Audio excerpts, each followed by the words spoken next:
اس کا ایک نام شہر المواسات بھی ہے۔ یہ ہمدردی کا مہینہ ہے۔ ہمدردی تب ہو سکتی ہے جب درد پہچانا جائے۔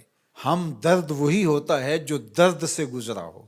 تو جس شخص نے کبھی تکلیف دیکھی نہیں، بھوک دیکھی نہیں، پیاس دیکھی نہیں، تو اس کو پیاس اور بھوک کی کلفت کا اور اس کی اذیت کا، اس کی تلخی کا اور اس سے پیدا ہونے والی بے چینی کا، اضطراب کا کیسے اندازہ ہو سکتا ہے؟ تو ہمارا رب آسودہ حال لوگوں کو بھی اور تمام لوگوں کو بھی اس مشق سے عملاً گزار کے بتاتا ہے کہ بھوک کیا ہوتی ہے، بھوک میں بلکتے بچوں کی حالت کیا ہوتی ہے، پیاس سے تڑپتے ہوئے جاں بلب لوگوں کی صورت کیا ہوتی ہے۔ کل جب فلسطین میں تڑپتے ہوئے جاں بلب بچے بھوک اور پیاس سے العطش اور الجوع پکارتے ہوئے اپنی جان دیں تو تمہیں احساس ہو کہ بھوک کی تلخی کس قدر جان لیوا ہوتی ہے۔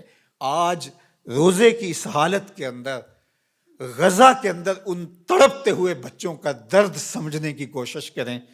آج غزہ کے تڑپتے ہوئے ان بچوں کی حالت کا تصور کریں جب ماؤں کی چھاتیوں سے دودھ بھی سوکھ جائے، جب بوند پانی کی اور دو لقمے کھانے کی بھی میسر نہ ہو، لوگ سسک سسک کے جانے دے رہے ہیں۔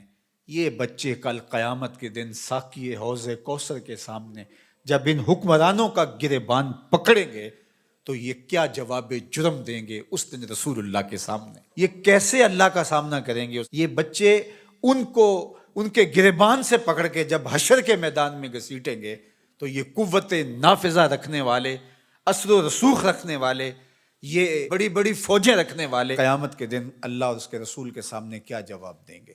تو یہ مہینہ شہر مواسات ہے۔ اللہ اکبر۔ اور میرے اور آپ کے آقا و مولا تو شہر مواسات کا نور بانٹنے آئے ہیں۔ خود حضور کے مبارک بطن اقدس کے اوپر پتھر بندھے ہوئے تھے اور لوگوں کی ضرورتوں کا کس طرح خیال رکھتے۔ سیدہ زہرا پاک سلام اللہ علیہا چکی پیستے پیستے ہاتھ میں چھالے پڑ جاتے ہیں اور حضور علیہ السلام کی خدمت میں کچھ غلام اور کچھ لونڈیاں کسی غزوے سے کثیر تعداد میں آئی تھیں، تو اس غرض سے حاضر ہوتی ہیں کہ ایک غلام یا ایک لونڈی عطا کر دی جائے، کام کاج میں ہماری معاونت ہو جائے۔ شہزادی کھڑی ہے حضور کے در پہ اور داماد کھڑے ہیں اور ہاتھوں میں پڑے ہوئے چھالے حضور اپنی آنکھوں سے دیکھ رہے ہیں، لیکن آقا کریم فرماتے ہیں واللہ لا آتیکما، اللہ کی قسم میں تمہیں نہیں دوں گا، اللہ کی قسم میں تمہیں نہیں دوں گا، اللہ کی قسم میں تمہیں نہیں دوں گا۔ فرمایا میں تو ان غلاموں اور لونڈیوں کو بیچوں گا اور اس سے جو رقم ملے گی، جو پیسے ملیں گے، بدر اور احد کے شہیدوں کے یتیموں کی کفالت کروں گا، مدینے کے مفلوق الحال لوگوں کی، بیواؤں کی، اراملہ کی، مساکین کی، یتاما کی کفالت کروں گا۔ اب مجھے یہ بتاؤ کہ مدینہ المنورہ میں بدر اور احد کے شہیدوں کے یتیم بچوں کا، مفلوق حال لوگوں کا، اراملہ، مساکین، یتاما اور مدینہ کے غربا کا حضور کو اتنا خیال ہے کہ اپنی بیٹی کے ہاتھ پہ چھالے ہیں اور حضور اپنی آنکھوں سے ملاحظہ بھی فرما رہے ہیں، لیکن کہا کہ میری شہزادی تکلیفیں سہ لے گی لیکن ان کی ضرورت مقدم ہے۔ آج غزہ کے یتیموں کے لیے گنبد خضرہ میں حضور کا دل کس طرح تڑپ رہا ہوگا۔ تو سیدہ زہرا سلام اللہ علیہا کا تصور آتے ہی امت کے لیے جو ان کا درد ہے، اللہ اکبر، وہ ساتھ ہی یاد آتا ہے۔ وہ شہزادی کونین جن کا تصور آتے ہی تقدس اترنے لگتا ہے۔ آج مخدرات اسلام سیدہ زہرا سلام اللہ علیہا کی بتائی ہوئی تعریف کے مطابق اپنے پردے کی حفاظت کریں، اور یہ امت غالب تبھی ہوگی جب یہ پردے میں سمٹ جائے گی، چاہے سجدے ہیں، چاہے رکوع ہیں، قیام ہیں، اونچے اونچے مینار ہیں مسجدوں کے، بڑے عالی شان گنبد ہیں، بڑی بڑی درس گاہیں ہیں، لیکن حیا کا جوہر لٹ گیا تو سمجھ لو کہ امت اپنا وجود کھو بیٹھی ہے۔